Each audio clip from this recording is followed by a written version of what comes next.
Pangalawang bagay na meron ka na wala ako. Ano? Tapang.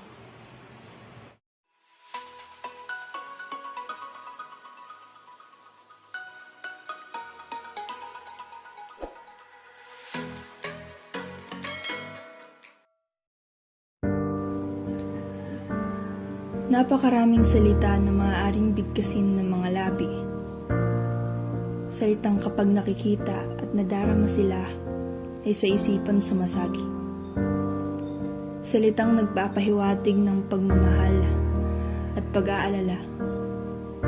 Katulad ng, mahal kita. At ayos ka lang ba? Sa akin, pinagitnaan tayo ng magandang dagat ng iyong pagmamahal. Sa akin pinaramdam ang kaligtasan gamit ang iyong bangka at pedal. Dito sa akin ito pinasaksi ang kahalagahan ng ikaw at ang kabuluhan sa akin ng tayo. Nasaksi ang mga araw. Gusto iparating sa iyo kung gaano sa akin ito naging sandalan. Kung paano nito ako sinamahan at tinulungan.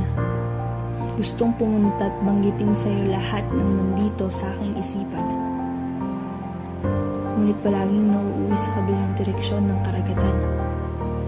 Bit-bit ang panghihinayang papunta sa dating kinatatayuan. Palagi na lang akong dinadala palayo ng mga alon ng takot. Palagi na lang akong pinipigilan ng hiyang dito sa akin nakabalot, pilit tinatanggal, pinit pinalalakas ng loob, pilit itong lalanguyin, kasabay ang natitirang lakas ng loob. Pilit na sasabihin, pilit na lulusungin, pilit na susubukin. Oo, napakaraming ang salita na maaaring bigkasin ng mga labi. Salitang kapag nakikita at nadarama sila ay sa isipan sumasagi. Salitang nagpapahiwatig ng pagmamahal at pag-aalala. At isa ako sa mga taong walang lakas ng loob na sabihin ito sa kanila.